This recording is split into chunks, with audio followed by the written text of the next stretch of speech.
मित्रों ने पूछा प्रहलाद को, प्रहलाद, हाँ, हम लोग तो छोटे बच्चे हैं, ये खेलने का उम्र है। अनेक बच्चे छोटे उम्र में खेलते रहते हैं ना, लेकिन तुम खेले बिना भगवान का भजन कर रहे हो, कारण क्या है? क्या मिलेगा तुमको भजन करके, क्यों हमें करना चाहिए? ऐसे उन्होंने पूछा। तब प्रहलाद ने बोला, देखिए मित्रों, भगवान का 3 गुण बोला उन्होंने, प्रिय, आत्मेश्वर, सुहृत।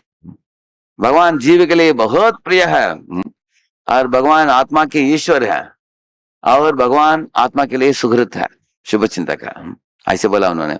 क्योंकि दुनिया में हम लोग माता पिता को प्रेम करते हैं, भाई बहन को प्रेम करते हैं, लेकिन मृत्यु जब आता है जीव को, तब स्त्री आएगी, दरवाजे तक आएगी घर में, नाता रिश्ता आएंगे, थोड़ा सड़क तक आएंगे, कुछ लोग चले जाएंगे उनके काम के लिए, बेटा आएगा, श्मशान तक आएगा, और आग डालकर वो भी निकल जाएगा।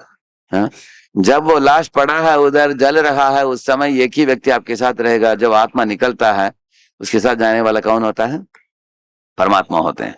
इसलिए वही सूरत है। तुम्हारा भलाई चाहने, तुम एक कीड़े के शरीर में भी जाओगे, उधर भी परमात्मा आते हैं तुम्हारे साथ।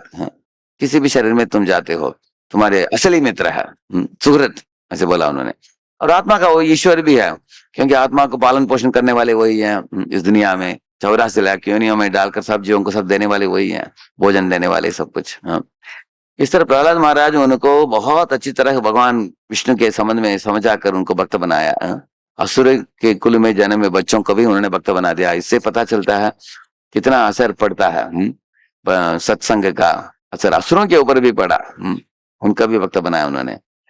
तो उनके मित्रों ने पूछा कि प्रहलाद, तुम तो राजकुमार हो, तुम राजमहल छोड़कर कभी बाहर जाते नहीं थे बचपन में, ऐसे कैसे इतने बड़े बड़े चीज सीख लिया तुमने?